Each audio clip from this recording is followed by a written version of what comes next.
Bon, petit rappel sur les cracks boursiers, parce que la situation est un peu chaude actuellement. Ça tourne sur le net, vous l'avez tous vu, les indices boursiers sont sur des droites de tendance proches de les casser. Et donc j'ai checké juste parce que bon, on nous annonce une catastrophe. Donc j'ai checké les taux d'intérêt en 1929. Ils étaient de 2%. Je parle des taux d'intérêt réels, hein, pas des taux d'intérêt nominaux, ça veut rien dire.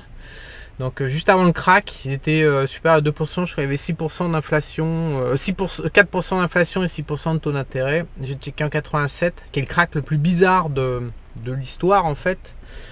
Parce qu'il est vraiment, le crack de 87, il a surgi un peu au milieu de nulle part. Il y avait 2-3 signaux mais très faibles. Néanmoins, il y avait des taux d'intérêt à nouveau positifs de 2%, quelque chose comme ça.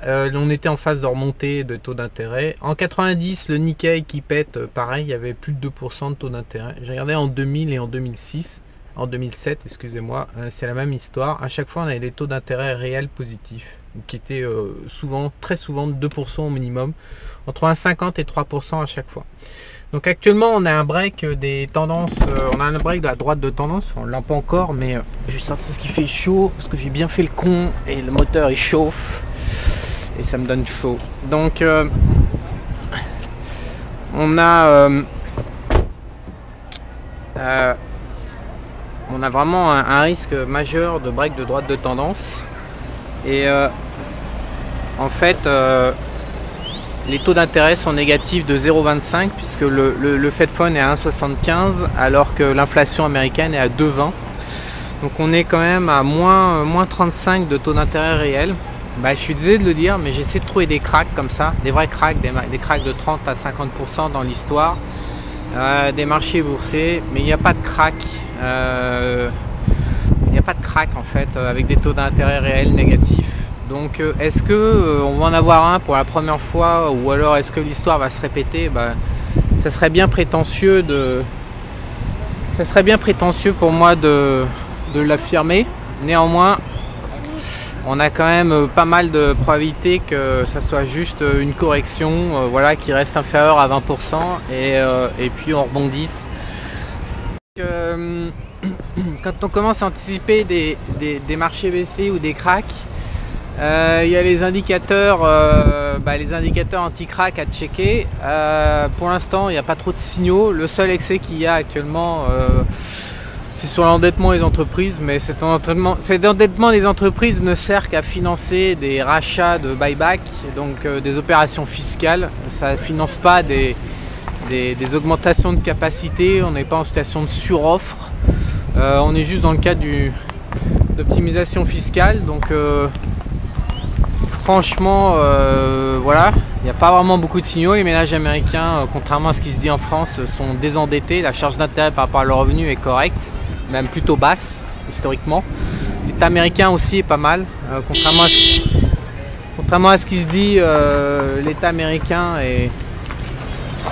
Tant que les taux ne remontent pas à 10 ans au-delà de 3%, en fait, par rapport à la charge fiscale, par rapport à leurs revenus fiscaux, ça se passe plutôt bien pour eux également.